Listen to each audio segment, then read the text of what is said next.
Olá! Bom mesmo é falar de poesia. E neste programa, aqui no Livro Aberto, um poeta tem cadeira cativa. É o poeta Luiz de Miranda. Ele já esteve aqui muitas vezes, já foi o nosso entrevistado, já falamos muito da obra do poeta de Uruguaiana, Luiz de Miranda. Um poeta especialíssimo, um poeta telúrico, poeta do Pampa, poeta nosso. Nós gostamos do Luiz de Miranda. E é por isso que hoje, nesta edição do Livro Aberto, nós vamos falar de Luiz de Miranda. Hoje ele não está aqui, mas está o seu biógrafo, Eduardo Jablonski, autor de Luiz de Miranda, o Senhor da Palavra. Belo título, bem adequado ao que representa o Miranda, e nós então vamos conhecer um pouquinho mais da trajetória impressionante do Luiz de Miranda, que já foi tudo. Ele lutou contra a ditadura, andou pelo mundo, foi jornalista, publicitário, fez de tudo um pouco. Mas, em meio a tudo isso, fez mais do que tudo, acima de tudo, poesia. Agora, como sempre, antes de começar a conversar com o nosso entrevistado, vamos ver o perfil que a Gabriela preparou do nosso poeta Luiz de Miranda. 28 livros em um total de páginas que impressiona pelo volume, mais de 2.700.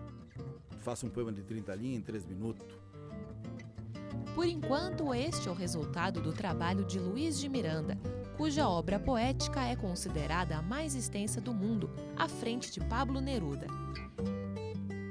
Nascido em Uruguaiana, Rio Grande do Sul, em 1945, o poeta apresenta temas de cunho afetivo e sobre a esfera social. O reconhecimento no Brasil e no exterior rendeu 10 prêmios. Pela extensão e relevância, o conjunto da obra sugere diversas análises. Hoje falaremos de Miranda, mas na visão de Eduardo Jablonski, nosso convidado do Livro Aberto, que começa agora. É isso aí, Eduardo Jablonski. Muito obrigado por vir ao Livro Aberto falar de Luiz de Miranda. É uma honra, eu sou, na realidade, um fã teu, leio todos os teus livros e estou muito feliz de poder bater um papo, ainda mais a respeito de um cara que eu admiro muito. E tu traçaste aqui a trajetória do Luiz de Miranda, que tem realmente muitas e muitas histórias, né? Até mesmo como jogador de futebol dos juvenis do Saviana. Isso, ele chegou a disputar o Saviana, fiz uma pesquisa e foi um time de profissional de segunda divisão em Uruguaiana, e o Luiz Miranda jogou como zagueiro, ele também jogou como meio campo, também jogou como lateral, interessante. Ele fez de tudo, mas ele tem um pensamento que a pessoa deve se dedicar apenas a uma coisa. E quando ele resolveu achar que literatura era o ponto forte dele, ele parou com tudo e resolveu se dedicar somente a fazer poema. Outra coisa curiosa, ele na verdade, ele é da família, não sei qual é o parentesco dele com a família do João Goulart. Ele é Goulart. Ele tem parentesco com os Goulart, sim, e parece que um ramo da sua família foi para São Borja. Tem uma ligação, talvez um pouco distante, mas eu acredito que sim. E nessa longa trajetória do Luiz de Miranda, ele tem um papel assim destacado na luta contra a ditadura militar.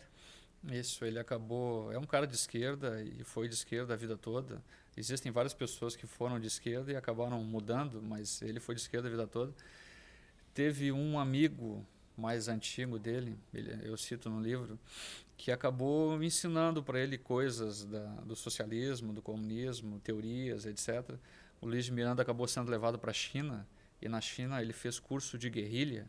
Então ele aprendeu todos os tipos de, técnicas que a pessoa poderia aprender para trabalhar ou para guerrear ou para lutar contra a ditadura.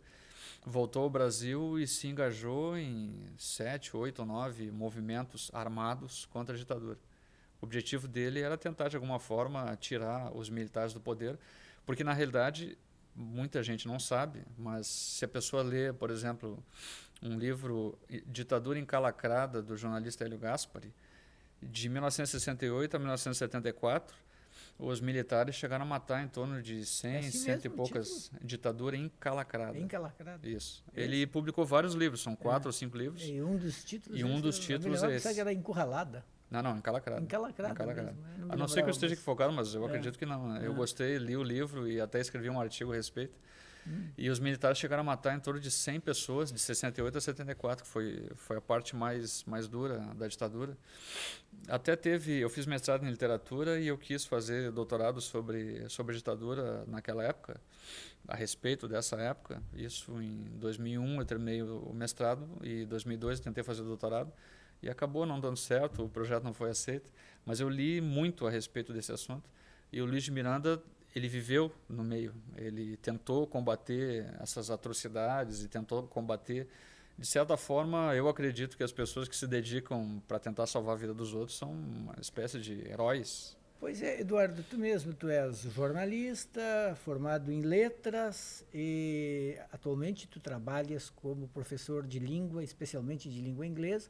Tu já publicaste livros de poesia, de crônicas também. Já recebeste um segundo lugar no Prêmio Açoriano de Crônicas. De crônica. Na realidade, esse livro, Vestígios de Flores Matam, eu publiquei em 96, quando eu trabalhava no jornal NH. E publiquei eu tinha coluna de crítica literária no jornal La Estampa, é um jornal pequeno, mas de muita qualidade, de Canoas. E o dono do jornal tentou fazer assim, não, vamos fazer uma editora, mesmo não tendo recursos. E se conseguiu o patrocínio de uma indústria de calçados, a indústria pagou toda a edição, pagou tudo, e a gente fez esse livro. Esse livro, em tese, era para ser de contos, e eu concorri no Açorianos, e duas pessoas da comissão julgadora, a professora Marcivana de Lima e Silva, e depois o escritor, que também é professor, Lauri Maciel, que faleceram. Já é falecido? Isso, grande escritor, eu gostava muito dele. Os dois resolveram me tirar da categoria conto, que eu me inscrevi para o conto, não para crônica. Eles disseram que não era conto, que era crônica. Não, mas eles quiseram, não, a gente quer premiar esse cara aqui também, então vamos colocar na crônica que dá para premiar. E porque no conto não dava, porque tinha muita gente boa ali concorrendo. Então eles me tiraram do conto, colocaram na crônica e eu fiquei em segundo, perdi para o Caio Fernando Abreu, que é um grande escritor, maravilhoso. Claro. Eu fiquei feliz, para mim. Segundo lugar, depois de um primeiro de grande qualidade. Isso, eu fiquei feliz naquela época e até inclusive fiz um agradecimento no livro para essas duas pessoas que votaram em mim na época. Né? E a paixão pelo Miranda? Tu já eras um admirador do Miranda? Pensavas em fazer uma biografia dele? Não, o que aconteceu foi exatamente o seguinte. Eu comecei desde os 18 ou 19 anos. O meu sonho, eu sou apaixonado, gosto muito do Otto Maria Carpo. Grande historiador crítico, literário, fabuloso e tal. Historiador da literatura brasileira. Isso, que não era brasileiro, acho que ele era... Austríaco? Acho húngaro, talvez. O húngaro? Eu acho que era... Bom, pode ser mesmo. Eu acho que era húngaro. Minha memória não anda boa, eu já acho que estou com Alzheimer. Isso, aos meus 19 anos eu resolvi, então eu quero ser crítico literário, eu quero tentar ser um Otto Maria Carpo, que eu sei que é impossível, mas de qualquer forma eu queria isso. Impossível não é, só dá um trabalho danado, porque ele escreveu dezenas de volumes. Mas o que ele fazia... línguas e estudar muita literatura, e eu comecei a fazer isso de maneira assim desesperada, talvez. Um dos autores, eu tento ler a obra completa de todo mundo, e o Luiz de Miranda, eu li a obra completa dele, achei extensa do jeito que deu isso. Trabalho. Não, mas naquela época era 90 e 96, 97. Sim, mas para fazer a biografia agora tu lesse tudo de novo, não? Em 2 meses eu li a obra completa dele, em 2 meses. Olha só. Isso, mas daí eu escrevi 4 ou 5 artigos do Luiz de Miranda e acho ele um poeta fabuloso. Provavelmente o melhor do país atualmente, com certeza. E por que ele não tem tanto reconhecimento assim no Brasil, ou aqui mesmo no Rio Grande do Sul? Ele tem reconhecimento, mas, por exemplo, os livros dele não vendem como qualquer grande autor gostaria. Não, mas eu acredito que, porque ele vive de poesia há muitos anos, eu acredito que ele consiga vender alguma coisa. Talvez não tanto quanto seria interessante, mas eu acredito que o Luiz de Miranda acontece, talvez, é a minha suposição, alguma coisa parecida com o que acontece com alguns treinadores de futebol. Eu acho Miranda um excelente poeta, um grande poeta, mas eu acho também que ele vive na condição de um poeta marginal. Ele não tem o reconhecimento que mereceria ter. Sim, eu acho que as pessoas misturam as coisas. Ele tem um pouco de dificuldade de relacionamento com algumas pessoas, então ele é muito forte nas posições, às vezes briga de maneira relativamente fácil, algumas pessoas não gostam. Por exemplo, quando tu colocas dessa maneira bem categórica, ele é o melhor poeta do Brasil em atividade. Apesar que eu gosto muito do Manuel de Barros, Sim, também. que eu conheci, que eu viajei até lá através do Jornal NH para conhecer. Tem muito mais mídia no país, do centro do país, do que o Miranda. É. Mas o Luiz de Miranda, na época no Rio de Janeiro, eu fiz pesquisa aqui no espaço acervo da PUC Delfos, com a ajuda do Luiz Antônio Brasil, que abriu as portas e me facilitou tudo. Saíram muitas reportagens sobre ele muito, no Rio de Janeiro, São Paulo. Então, ele tem uma boa... não, ele tem críticos literários apaixonados por ele. Ele Isso, tem uma fortuna crítica boa, muito boa. O que eu digo é que, por exemplo, ele... Bom, talvez seja próprio da poesia. A poesia também não vende muito. Ele não vende livros como vende um Chico Buarque, nem de longe. É realmente para muito poucos. Agora, ele mereceria vender muito, porque ele é bom. O nível de qualidade dele é espetacular. Eu fiz algumas comparações, porque eu passei minha vida inteira tentando estudar literatura. Então, por exemplo, assim, o Walt Whitman, que é um poeta americano fabuloso, extraordinário, o Walt Whitman tem uma espécie de egocentrismo literário, Leaves of Grass, e o Luiz de Miranda faz alguns poemas no mesmo estilo. Só que, no meu ponto de vista, por causa da imagética, por causa das figuras de linguagem que ele utiliza, o Luiz de Miranda é infinitamente superior ao Walt Whitman. E o Walt Whitman é um cara... Para situar o nosso público brasileiro, eu acho que o Miranda é tão bom poeta quanto um Drummond, quanto um Vinícius, quanto um Manuel Bandeira? Sinceramente, eu acho que ele está no nível do Drummond, mas é infinitamente superior ao Manuel Bandeira e Vinícius. Olha só. Porque, na realidade... Por exemplo, eu não quero... Eu acho os três poetas espetaculares, gosto dos três, mas o Manuel Bandeira, por exemplo, eu fiz mestrado em literatura brasileira na URGS. Uma determinada professora, não vou citar nome, porque de repente ela é capaz de... Porque gerou uma polêmica a frase que ela disse... Pode se aborrecer. Ela disse uma frase na aula do mestrado e gerou uma polêmica, uma discussão, deu quase briga. O que ela disse? Ela disse assim, ó, sinceramente... Eu tenho dificuldade de ver o que as pessoas acham de interessante no Manuel Bandeira. Para mim, ele é um poeta de quinta categoria. Beleza, pegou pesado. Mas eu estou tentando estudar. Tu concordas com ela? Não, eu acho que ele é simples em excesso e muitas vezes chega a ser simplista em alguns poemas. Eu li a obra completa também do Manuel Bandeira. Eu não li a obra completa do Vinícius, mas a obra completa do Manuel Bandeira, sim. O Vinícius eu li uns 5, 6 livros dele e acho também um poeta inferior. Nos dois não dá para comparar com o Luiz de Miranda. O Carlos Drummond, sim. Vamos trazer para casa, para o Rio Grande do Sul. Miranda é mais, menos, melhor, pior ou da mesma qualidade que o Mário Quintana? No meu ponto de vista, ele é bastante superior ao Mário Quintana e poderia tentar mostrar como da seguinte forma. Tenta isso mesmo, porque da seguinte forma. Parece muito subjetivo. Um gosta disso, outro gosta daquilo. Não, eu acredito que literatura é uma coisa bastante objetiva. É mesmo? Então faz aí uma demonstração dessa qualidade.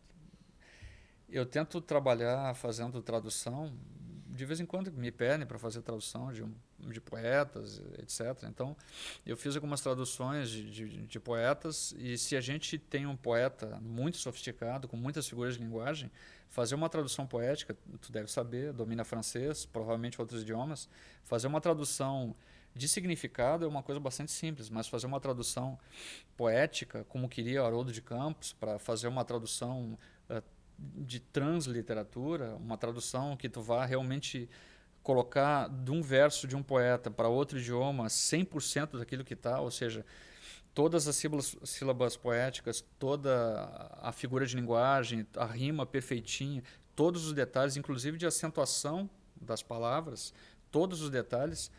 Eu tentei fazer do Luiz Miranda, embora o meu inglês seja muito forte, ele pediu para eu fazer, bom, e de repente a gente faz uma antologia de tradução de língua inglesa, eu comecei a fazer e desisti. Bom, vai me dar muito trabalho. Embora eu conheça o idioma, vai me dar muito trabalho, porque ele é sofisticado.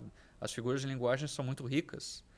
Já o Mário Quintana, para traduzir, ele é um grande poeta, extraordinário, tem figuras de linguagem muito boas, mas ele é muito mais simples, ele não é tão sofisticado. Traduzir o Mário Quintana é trabalho relativamente simples. Traduzir o Luiz de Miranda é uma coisa muito complexa, porque ele presta atenção em cada detalhe, ele faz muitas aliterações, que é repetição de consoante, faz muitas assonâncias, que é repetição de vogais, ele faz muitas rimas das mais diversas e diferentes, rimas toantes, rimas aquelas tradicionais, ele faz figuras de linguagem altamente sofisticadas, e daí tu conseguir reproduzir tudo isso na língua inglesa é extremamente difícil. E eu pensei assim, bom, eu fiz a tradução de um poema, levei quase uma semana e pensei assim, e mesmo assim não está bom.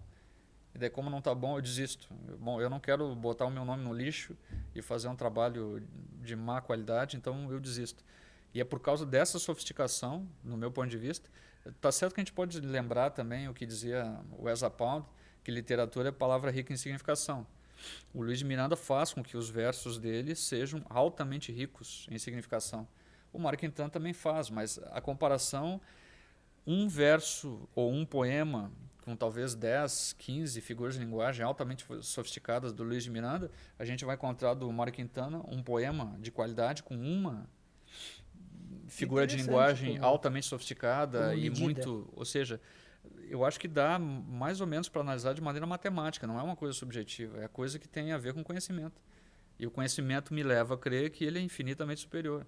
Apesar de que, no meu ponto de vista, tem 3 poetas gigantescos aqui no Rio Grande do Sul, né? O Luiz de Miranda em primeiro lugar e depois o Mário Quintana e o Carlos Nejar, que eu gosto muito. Né? O Carlos Nejar anda bastante desaparecido. Né? Eu acho que sim. Aqui no Rio Grande do Sul não sai. E o filho dele, tu gostas? Fabrício Carpe Nejar. Gosto sim, mas ele era meu amigo, mas aconteceram alguns problemas, eu Pessoais, não quero falar. Mas isso afeta a poesia dele ou não? Não, de forma alguma. Não, ele é extraordinário, não tem nenhuma dúvida. Mas a gente teve alguns problemas pessoais e eu não... Tu não queres falar. Bom, nosso assunto aqui é Luiz de Miranda, não é o Fabrício Carpe Nejar. E o Luiz de Miranda é um poeta que tem cantado muito o Pampa. É a sua temática mais importante. Ele tem coisas muito características, por exemplo, assim, o gosto por determinadas coisas, a cor, por exemplo. O azul, apesar dele ser colorado, o azul tem uma importância incrível. O que significa o azul para o Luiz de Miranda? Eu cheguei a fazer um estudo sobre o azul. Ele trata o azul como uma coisa positiva, ou como tudo aquilo de positivo que poderia haver na vida. No entanto, embora ele chega... Eu acho que ele tenta fazer e tenta mostrar as 1000 ou infinitas facetas que o adjetivo azul possa trazer para a literatura. É extraordinário. No entanto, ele acaba fazendo também com que o azul, em determinados momentos, também tenha um significado negativo. Isso foi uma coisa interessante que eu acabei percebendo. Porque ele mesmo sempre diz que o azul para ele é positivo. Tu te lembras assim de situações em que o azul... Não, eu cheguei a anotar no livro, não vou me recordar agora, mas ele tem pelo menos uns dois versos... ou 3 versos em toda a obra dele, de 2.706 páginas. Pelo menos uns 2 versos ele traz o azul como negativo, mas de modo geral é positivo. Mas positivo de uma maneira múltipla, ou sei lá, ele faz o azul ser nas mais variadas formas. Ele chega a criar 1000 significados diferentes para a palavra azul ou para figuras de linguagem que tragam o azul. Então, de certa forma, não é uma repetição. Está entendendo? Agora, o Miranda valoriza alguns aspectos, até destacados no nosso perfil, que às vezes geram críticas a ele. Por exemplo, não sei se tu chegasse a conversar com ele sobre isso. Por exemplo, o fato dele valorizar que a sua obra é mais extensa, muitas pessoas acham que não é uma qualidade fazer demais, que a qualidade do poeta é ser econômico. E tem um outro aspecto também, quando ele diz que faz... Até diz em quantos minutos ele faz, 3 minutos e 4 minutos. Algumas pessoas acham que esse não é um marketing positivo. É uma coisa que parece assim, que ele faz demais. Se ele fizesse menos, ele ia ser mais valorizado. Talvez. Eu acho que o raciocínio, obviamente, está correto, porque tem um escritor do Paraná, Wilson Bueno, que dizia assim, o escritor, ele é reescritor, ele não é escritor. Um escritor de qualidade, ele reescreve a sua obra infinitas vezes até fazê-la ficar talvez perfeita. O Sérgio Faraco faz isso com os contos, reescreve muitas vezes. Dalton Trevisan faz isso com seus contos, também reescreve muitas vezes. Mas eu não sei, o Luiz de Miranda ele escreve um estilo de poema. E nesse estilo de poema, ele faz o mesmo estilo há talvez mais de 4 décadas, 5 décadas. E exatamente esse estilo de poema, talvez ele tenha chegado numa maestria tal que ele consiga realmente fazer um poema muito rápido e de alta qualidade. É diferente em comparação, talvez, com outros escritores. Ele passou muitos anos fazendo a mesma coisa da mesma forma. E, no meu ponto de vista, ele não publicou 28 livros, ele publicou só um. Só um? É só um. Explica isso. Olha só, o filósofo norte-americano Ralph Waldo Emerson, que é um filósofo muito importante nos Estados Unidos, ele é desconhecido aqui, mas ele é muito importante nos Estados Unidos. É um clássico. É um clássico. Em 1836 ele disse, e depois futuramente, nos anos de 1850, ele chegou a dizer para o Walt Whitman, que era um gurizão, e foi perguntar para o grande filósofo e também poeta Emerson, perguntar sobre a qualidade do texto dele, e o Emerson disse assim, ó, eu acho que tu deve publicar somente um livro, só um. Tenta fazer esse livro o melhor possível, o mais qualificado possível, reescreve tantas vezes quantas forem necessárias às vezes e tenta fazer um livro só. Depois o Ezra Pound, em 1910 ou 20, repetiu a mesma coisa. A pessoa tem que fazer um livro só e publicou Decantos. Apesar que ele chegou a publicar vários livros, depois ele reuniu tudo no Decantos, que é uma obra descomunal. Mas esse negócio do um livro só é uma invenção dos modernos, que gostavam de ficar... Não, pode ser, mas aí o crítico literário brasileiro... O Machado de Assis escreveu quantos livros? Uns 40, se somar a crítica... Todos. Balzac escreveu quantos? Bastante. Houve uma época em que se inventou essa história de que... Tá, mas o que eu estou querendo dizer é que ele escreveu um livro, até eu ia que há uma repetição, uma continuidade. É uma continuidade, é uma repetição de estilo, de temática, de maneira de fazer figura de linguagem, ou seja... Se a gente lê o primeiro livro dele, do Luiz de Miranda Andanças, e lê, sei lá, na sequência, todos os livros dele, vai perceber que as temáticas se repetem, e o escritor argentino Jorge Luis Borges chega a dizer que o autor, o verdadeiro autor, o escritor natural, ele tem 4, 5 temas que vão perseguir ele a vida toda, e não tem mais do que isso. E quase todos é isso mesmo. Mas muitas vezes isso também... E o estilo é o mesmo estilo, a maneira de fazer figura de linguagem é a mesma maneira, às vezes algumas expressões são as mesmas expressões. Então, na realidade, me dá a impressão que se juntasse tudo, publicasse um livro só de 2.700 páginas, seria um livro só. Faz sentido. É isso que eu estou querendo dizer. Não é o caso do Miranda, mas muitas vezes os autores, com suas 4 ou 5 ideias, seus 4 ou 5 temas, eles se repetem. Sim. Até porque a indústria editorial exige, eles precisam publicar. Aí eles publicam, e eles ficam andando em torno do mesmo tema. E, de repente, não um livro só, mas às vezes 6, 10, pode ser o suficiente. É verdade. Agora, como calar a vontade de escrever? Segundo, todas as informações, obviamente tu já conhece, mas talvez o ouvinte... Vale para mim, inclusive. Sim, mas talvez o ouvinte não conheça. O poeta Rainer Maria Rilke, que é um poeta que escrevia em alemão, muito importante, muito famoso, ele dizia assim, quando é que o cara sabe que é escritor? O cara sabe que é escritor, a pessoa sabe que é escritor, quando a pessoa não consegue não escrever. Agora, o Miranda é poeta. E ele é um dos poucos que... se sente poeta, vive como poeta, vive para a poesia, largou tudo pela poesia e não vacila nem um instante na hora de dizer que é poeta. Eu me lembro que eu li um livro de crônicas do Afonso Romano Santana, que o Afonso Romano Santana, quando eu estava voltando de uma temporada nos Estados Unidos, um desses convites para ficar lá como escritor, não sei o quê, e lá ele dizia que era poeta, mas quando ele pegou o avião e que ele foi descer do Brasil, que tinha que preencher aquele papelzinho, ele botou professor. Quer dizer, ele botou poeta, mas pediu outro, e riscou e botou professor.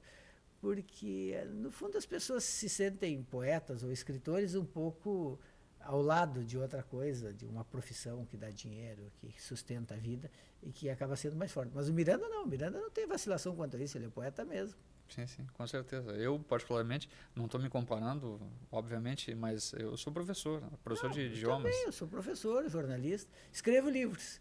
Mas eu acho que escritor tem 2 situações. Ou é o reconhecimento, os outros dizem, tu és o escritor. Isso. Ou então, quando a pessoa tem como o Miranda, que além de ter esse reconhecimento dos outros, ele tem uma convicção profunda da sua condição de poeta. Isso. Eu acho que para dizer o nome de poeta ou de escritor é um patamar muito elevado. É verdade. É o patamar que ele pode usar, que tu pode usar também, mas é um patamar muito elevado.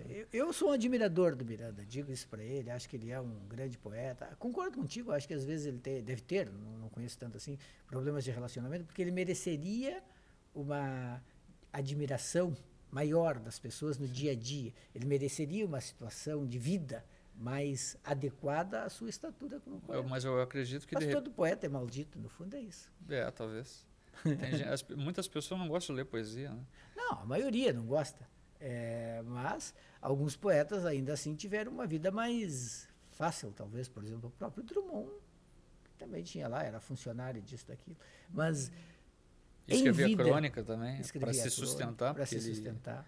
Publicava, ele era funcionário, escrevia crônica e publicou e escreveu quase tantos poemas quanto crônicas. Luiz de Miranda não, sim, é só poema. Seu ganha-pão, o ganha-pão do Drummond não era poesia. Mas em geral, né, o Moacir Scliar não ganha vida com seus livros. Quer dizer, deve ganhar um bom dinheiro. Mas ele chegou a dizer uma vez numa entrevista que chega a ganhar perto de um salário mínimo por mês com direitos autorais. Pois é. Isso muitos anos atrás. Não sei deve ter melhorado. Deve ter melhorado. Mas ainda assim, não daria para trocar uma coisa pela outra. O que surpreende no Miranda é que ele trocou. Ele deixou de ser jornalista, ele deixou para ser poeta. Isso é extraordinário. Tem que ter coragem. Sim, com certeza. Essa coragem eu não tenho. Não, precisa muita coragem e muita convicção no seu talento, muita crença no seu talento, muita realmente determinação nesse sentido. O sujeito precisa estar certo de ter bala na agulha. Eu acredito que no futuro ele vai ser reconhecido talvez como um dos maiores da história, de todos os tempos. Pois é, então para finalizar, a comparação com aquele que me parece ser a principal referência do Miranda, que é Pablo Neruda. Ele gosta muito do Pablo Neruda, conheceu o Pablo Neruda quando ele, Luiz de Miranda, era muito jovem. Mas, no meu ponto de vista, eu não cheguei a ler toda a obra do Pablo Neruda, tanto quanto para conhecer tão profundamente, mas eu li alguns livros, e esses livros, principalmente poemas de amor, do Pablo Neruda, e esses livros me pareceram com figuras de linguagem que beiram a clichê, a lugar comum. Eu fiquei muito impressionado negativamente lendo o Pablo Neruda. No meu ponto de vista, embora eu tenha lido poucos livros, 4 ou 5 livros do Pablo Neruda, acho que não dá para comparar o Luiz de Miranda, infinitamente superior. Nossa, olha só, o pessoal vai ficar assim. Porque, na realidade... Ou eles vão sair correndo para pegar os livros do Miranda, ou eles vão achar que que eu estou louco, pode ser. Tá louco. Pode ser. Mas é preciso, quando a gente acredita nas coisas, é preciso dizer. Sim, sim. Muito bem. Esse foi o Eduardo Jablonski. Muito obrigado, Eduardo, por ter vindo ao programa. Foi um prazer. Por ter escrito esse livro que é tão revelador da personalidade do trabalho do Luiz de Miranda. Parabéns. Obrigado. Foi o Livro Aberto com Eduardo Jablonski, autor de Luiz de Miranda, O Senhor da Palavra. Quem quer conhecer a obra do Miranda, a sua trajetória, a sua personalidade, não pode perder esse livro. O Livro Aberto fica por aqui. Nós voltamos na próxima semana. Até lá.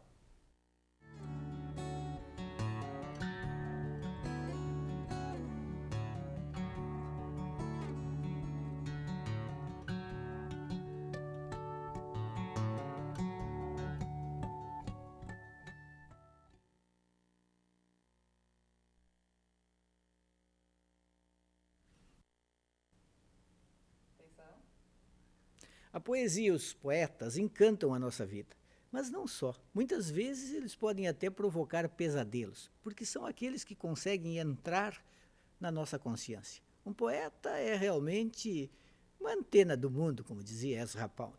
Talvez até mais do que isso. É quem nos investiga, nos revela e nos mostra as coisas que nós não sabemos, às vezes, sobre nós mesmos. Por tudo isso, eu vou entrevistar Eduardo Jablonski, que é biógrafo de um grande poeta gaúcho, o poeta Luiz de Miranda. Livro Aberto, você é o nosso convidado. Não falte.